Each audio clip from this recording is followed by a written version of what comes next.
Raiders silver and black were first gold and black. When they first started the franchise, there was a little gold trim around the black. By their fourth year, they had moved to black and silver. And it became just the silver and black. I can't remember at the time another jersey that had absolutely no white. There was no white in the pants. The jersey was black with silver numerals. There was no white anywhere on the jersey. It was a dark look. And when the team moved south to Los Angeles in 1982, they brought the silver and black madness with them, winning the Super Bowl the very next season. They could be called the Oakland black and silvers. Those colors define the fans, they define the uniforms, they define the style of play on the field, both the hard-working black, the hard-nosed football, but the silver, a little bit of a glitz, a little bit of a swagger. Silver being success, black being dark and mysterious. The Raiders developed a reputation of intimidation, pride and poise, a team that would do anything to win. They took that pirate or raider and made him this symbol of intimidation. And in 1995, the team took their intimidating tactics and the black hole back up to Oakland. And this wasn't San Francisco in the Bay. This was the East Bay. We're something different. We're tough. We're mean. We represent Oakland.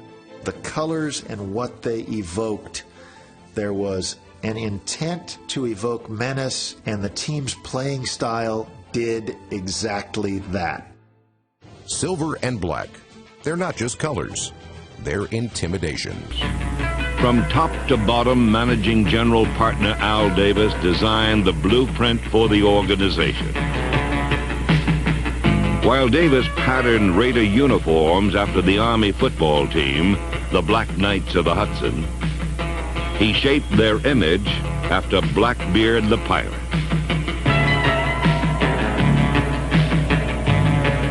Their players were cut from a different cloth, renegades with faces only a mother could love.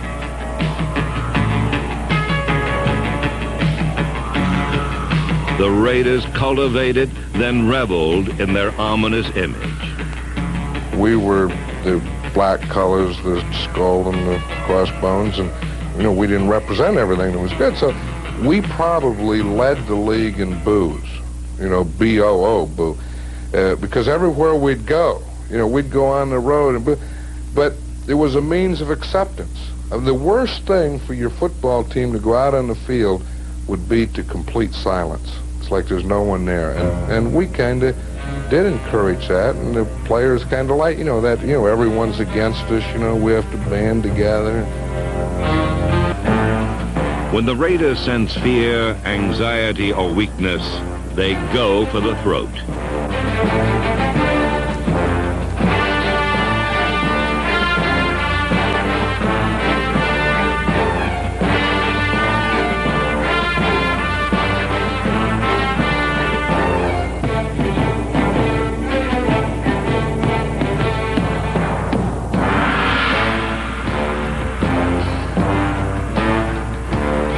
Beneath this unwavering, ferocious image was a compelling, flexible philosophy. This is a goal-oriented organization, and our goal is to win, to be on top, to maintain our level of excellence, so that everything we do has singleness of purpose. If it's going to interfere with our winning, we're going to make a change, so that we're not slaves to routine. Al Davis has a saying that I think a lot of us have picked up. We don't say never, we don't say always. To us, it's much more important to be right at the moment than it is to be consistent. Even Jaunty John Madden, who won 100 games in 10 years, used some bizarre methods. Now, I used to say something before a game, every game before we go out, and sometimes even at halftime before we go out, and I had no idea what it meant, but I heard it someplace, and it sounded like a pretty good idea. The last thing I'd say was, don't worry about the horse being blind, just load the wagon. Then let's go. I have no idea what it meant, but, some guys kind of got excited when I said it. Oakland trails 20-14. 10 seconds left. The crowd takes up a chant of defense. Robisky and Banaszak on the back. Slot right. Branch inside. Bradshaw, Stabler back. Here comes the rush. He sidesteps. Can he throw? He can't. The ball flipped forward is loose. A wild scramble. 2 seconds on the clock. Casper grabbing the ball. It is ruled a fumble. Casper has recovered in the end zone. The Oakland Raiders have scored on the most seamless, unbelievable, absolutely impossible dream of a play. The play was aptly called the Holy Roller, another chapter in Raider folklore. They were the unquestioned kings of the improbable, impossible victory. Fantastic finishes and storybook endings lent almost a mythic quality to the team. It's not real. 52,000 people minus a few lonely Raider fans are stunned. A man would be a fool to ever try and write a drama and make you believe it. This one will be relived forever. That's one thing that we'd always taken great pride in, that when we were behind and we had to move the ball and we had to get something done, that we'd do it. When you get in a pressure situation, there's no one that you'd rather have involved in that play than Kenny Stabler. He has the uncanny knack of putting a ball between people and between hands and just being able to slip things in there from all different angles, and that's exactly what he did.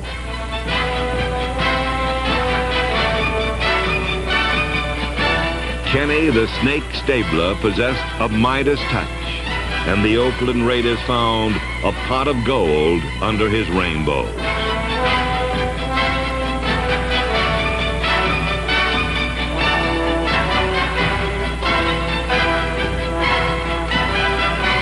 The greatness of Stabler was not measured by statistics, though they were impressive. It was gauged by his heroics in the clutch. Nowhere was this trait more evident than on December 21st, 1974, when a playoff victory appeared certain for Don Shula's Dolphins.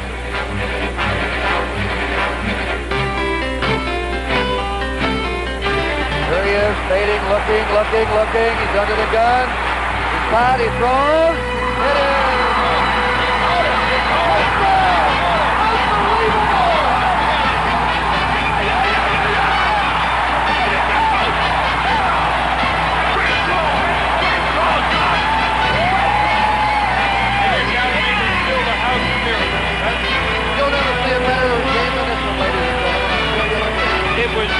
Even though it was called the greatest game ever played, it was not until 3 years later that the Raiders were considered a great team.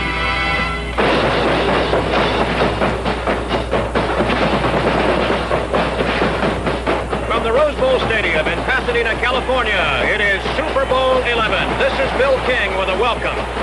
There are no substitutes for a world's championship.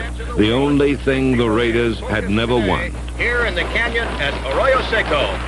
This was their albatross, the blot on their spotless record. But even this flew away and was erased dramatically in Super Bowl 11 against the Minnesota Vikings. There's a consummation, devoutly. What makes John Madden mad? You ever lose sleep over a wake-up call? What if your hotel messes up again? What if it rings at 8:30 instead of 6:30? Then you scramble around like a crazy guy trying to make the big meeting. You could blow your whole career. But don't get mad. Ramada, where a 6:30 wake-up call rings when it's supposed to. At Ramada, you stay right on schedule. So it's easy to sleep. For a chance to dream. Next time, Ramada. Call 1-800-2-RAMADA. Now. You know, this is the toughest time, Al, because... Hall of Famer John Madden is calling it quits. The former coach is retiring from broadcasting after 3 decades behind the microphone. The 73-year-old Madden says it's time, adding he has 2 great sons, and their families and their 5 grandchildren are at an age now when they know he's home, and more importantly, when he's not. Madden worked the past 3 seasons on NBC's Sunday Night Football. His last telecast was the Super Bowl between Arizona and Pittsburgh. He began his pro coaching career as the Oakland Raiders linebackers coach in 1967. Madden led the Raiders to their first Super Bowl victory in January of 1977 and retired from coaching in 1979. He joined CBS later that year and moved on to Fox in 1994. Look around, take it all in. They could run a little if they want to. You could. Madden left Fox in 2002 to become the lead analyst for ABC's Monday Night Football. Madden joined NBC in 2006 when that network launched its primetime Sunday game. His blue-collar style has endeared him to fans, and his Madden NFL football is the top-selling sports video game of all time. NBC says Chris Collinsworth will replace Madden, moving over from the network studio show. John Klobuchar, The Associated Press. It's time. With those two short words, John Madden explained why, after 42 years in professional football, he was walking away. It was time, he had decided, to end his larger-than-life run as the most widely celebrated sports broadcaster America has ever known, and as the voice most associated with the National Football League. His love of the game was so extraordinary and so genuine, and then he was able to translate that to millions of viewers in a way that was really made him special. Hey, wait a minute. His was a genuine exuberance, each boom and wham a natural expression of his unrelenting passion for football. They bring from the outside and boom, two up the middle. He took viewers inside, explaining what he saw and what it meant. Did you see that club that he put on the guard? Kendall Simmons came down and he just clubbed him right there, boom, with his left arm. If you want to be a nose tackle in life, that's the way to play it. All the while making it insightful for even the most knowledgeable fan and entertaining for all of us. We don't know where this thing is going to end up today, though. The idea that you could have fun and that you could laugh. See how heat does come out of the top of your head? Look at it just coming off at Nate's head there. You could have a barbecue on that head. What's this stuff back here? That has to be his. Look, there's a fish going by. A fish just flew right by his head. And it just translated into this wonderful, fun broadcast. He was informed by his own experience on the sidelines and boundless dedication to the craft, the endless rolls of film, the countless conversations. It all adds up to 30 years at 4 different networks, 16 Emmys, 11 Super Bowls. Tremendous impact. I think John made the game of football more interesting and more relevant to more people and more entertaining than anybody ever. But more than anything, Madden's success as America's favorite football broadcaster derived from his pure love of the game. No one enjoyed watching football more. And no one enjoyed talking about it more. And if you give him a lane in there, a pass rush lane, he'll take it. You see that hole right there? He sees it and knows that he can get all the way to the goal line with it. I just look at John as a man who was lucky to have football in his life, but I think football was luckier to have John in its life. He was a broadcast giant with a common touch. An everyman announcer who constantly connected with everyday fans. Crisscrossing the country for nearly a quarter century, nearly 2 million miles, in his famous bus. He just treat people nice. You know, he didn't change because you were who you were. He stayed the same because he was who he is. And so it's time. The day after Christmas, John and his wife Virginia will celebrate their 50th anniversary. He'll be home for this one, unlike the many he missed while on the road for football. And there'll be more time now for his boys, Mike and Joe, and their families, especially his 5 grandchildren. And for the first time in 42 years, a pro football season will kick off without John Madden. He really helped us grow the game. He was such an incredible partner, and he did it in a very special way, and that's why John Madden will always be special to the NFL. You know, when I was working with John for 7 years, I could always count on him. It's something that I'll always treasure, and my only regret is that they weren't 27. I hope one day that somebody may compare me as a broadcaster to John Madden. That would be a great honor. But if I could ever be compared with John Madden, the man, that would really be something to treasure. He'll keep the bus, and his name will remain on the world's most popular video game. We'll also see him here and there on television. But we won't see John Madden working in a broadcast booth again. But that's okay, simply because, as he simply put it, it's time.